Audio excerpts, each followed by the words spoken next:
നമസ്കാരം. Raf talk ഫുട്ബോളിലേക്ക് എവർക്കും സ്വാഗതം. 2025 ജനുവരി 1 ഇന്ന് പുതുവർഷം. ഏറ്റവും പ്രധാനപ്പെട്ട വാർത്ത ട്രാൻസ്ഫർ മാർക്കറ്റിൽ നിന്ന് പുറത്തേക്ക് വരുന്നത് സൂപ്പർ താരങ്ങളായ ക്രിസ്ത്യാനോ റൊണാൾഡോയും നെയ്മർ ജൂനിയറും ഫ്രീ പീരീഡിലേക്ക് പ്രവേശിച്ചിരിക്കുന്നു. അതായത് അവരുടെ കോൺട്രാക്റ്റ് അവസാനിക്കാൻ ഇനി 6 മാസക്കാലമേ ഉള്ളൂ. അങ്ങനെ വരുന്ന ഘട്ടത്തിൽ താരങ്ങൾക്ക് മറ്റ് ക്ലബ്ബുകളുമായിട്ട് നെഗോസിയേഷൻസ് നടത്താം. അതായത് നിലവിലെ ക്ലബ്ബുകളിൽ നിന്ന് അനുമതി വാങ്ങാതെ തന്നെ ലീഗലായിട്ട് തന്നെ അവർക്ക് മറ്റ് ക്ലബ്ബുകളിലേക്ക് ചേക്കേറുന്നതുമായി ബന്ധപ്പെട്ട് പ്രീ കോൺട്രാക്റ്റ് ചർച്ചകളൊക്കെ നടത്താം. വേണമെങ്കിൽ പ്രീ കോൺട്രാക്റ്റ് എഗ്രിമെൻറ്റിലേക്ക് എത്തുകയും ചെയ്യാം. അത്തരത്തിൽ അവർ ഇപ്പോൾ ഫ്രീ പീരീഡിലേക്ക് കടന്നിരിക്കുകയാണ്. നമുക്കറിയാം, ക്രിസ്ത്യാനോ റൊണാൾഡോയുടെ കാര്യത്തിൽ അദ്ദേഹം അൽ നസറിലാണുള്ളത്. അദ്ദേഹത്തിൻ്റെ കോൺട്രാക്റ്റ് ഇതാ 2025 സമ്മർ ട്രാൻസ്ഫർ വിൻഡോയുടെ സമയമാകുമ്പോഴേക്കും എക്സ്പയർ ആവാൻ പോവുകയാണ്.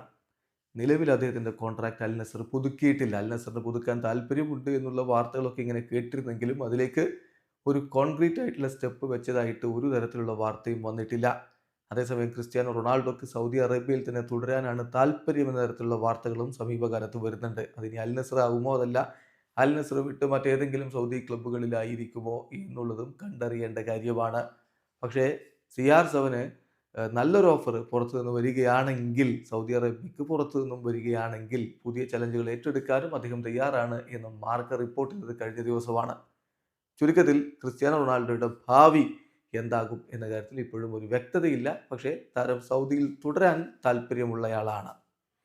ഒരു പക്ഷേ അൽ നസർ കോൺട്രാക്ട് എക്സ്റ്റെൻഡ് ചെയ്താലും അത്ഭുതപ്പെടാനില്ല. എന്തായാലും അദ്ദേഹം ഇപ്പോൾ ഫ്രീ പീരീഡിലേക്ക് കടന്നിരിക്കുന്നു. അതുപോലെ നെയ്മർ ജൂനിയറുടെ കാര്യത്തിൽ അൽ ഹിലാൽ നെയ്മർ ജൂനിയറുടെ കോൺട്രാക്ട് എക്സ്റ്റൻഷനുമായി ബന്ധപ്പെട്ട് ഒരു നീക്കവും നടത്തിയിട്ടില്ല.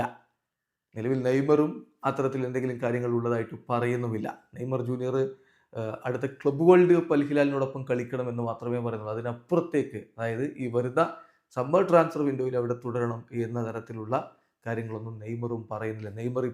നെയ്മർ നിലവിൽ ഫ്രീ പീരീഡിലേക്ക് കടന്നിരിക്കുന്നു. അദ്ദേഹത്തിൻ്റെ കോൺട്രാക്റ്റ് അവസാനിക്കാൻ പോകുന്നു എന്നുള്ളതുകൊണ്ട് അദ്ദേഹത്തിനും മറ്റ് ക്ലബ്ബുകളുമായിട്ട് നെഗോസിയേഷൻസ് നടത്താം, ലീഗലി നെഗോസിയേഷൻസ് നടത്താം. goal.com ഒക്കെ പ്രിഡിക്റ്റ് ചെയ്യുന്നത് വരുന്ന സമ്മർ ട്രാൻസ്ഫർ വിൻഡോയോട് കൂടി നെയ്മർ ജൂനിയർ MLS ചേക്കേറും. അതായത് അദ്ദേഹം ഇന്റർ മയാമിയിൽ കളിക്കും എന്ന തരത്തിൽ ഒരു ഭാഗത്ത് നിന്ന് goal.com അടക്കമുള്ള മാധ്യമങ്ങളൊക്കെ റിപ്പോർട്ട് ചെയ്തുകൊണ്ടിരിക്കുന്നു, പ്രെഡിക്റ്റ് ചെയ്തുകൊണ്ടിരിക്കുന്നു. അതെന്തായാലും അത്തരത്തിലുള്ള നീക്കങ്ങളുടെ കോൺക്രീറ്റ് ആയിട്ടുള്ള എവിഡൻസ് ഒന്നും ഇപ്പോൾ പുറത്തേക്ക് വന്നിട്ടില്ല എന്നുള്ളതാണ് യാഥാർത്ഥ്യം. പക്ഷേ നിലവിൽ അൽ ഹിലാലിന് നെയ്മറുടെ കോൺട്രാക്റ്റ് പുതുക്കുന്നതിനെക്കുറിച്ച് ഒരു നീക്കവും ഒരു താല്പര്യവും ഉള്ളതായിട്ട് സൗദി അറേബ്യൻ സോഴ്സുകളൊന്നും റിപ്പോർട്ട് ചെയ്യുന്നില്ല. ചുരുക്കത്തിൽ ഇങ്ങനെ തന്നെയാണ് പോകുന്നതെങ്കിൽ വരും മാസങ്ങളിൽ ഈ രണ്ട് താരങ്ങളും മറ്റ് ക്ലബ്ബുകളിലേക്ക് നീങ്ങുന്നതായിട്ടുള്ള വാർത്തകൾ വരാനുള്ള സാധ്യതയുണ്ട്. ജൂൺ മാസത്തോടു കൂടി ഫുട്ബോൾ ലോകത്തെ ഈ രണ്ട് സൂപ്പർ താരങ്ങൾ കൂടുവിട്ട് കൂടുമാറാനും സാധ്യതയുണ്ട്. നിലവിൽ എന്തായാലും അവർ ഫ്രീ പീരീഡിലേക്ക് കടന്നിരിക്കുന്നു. വീഡിയോ അവസാനിക്കുന്ന ഫുട്ബോൾ ലോകത്തെ കൂടുതൽ വിശേഷങ്ങളുമായി റാഫ് ടോക്സിൻ്റെ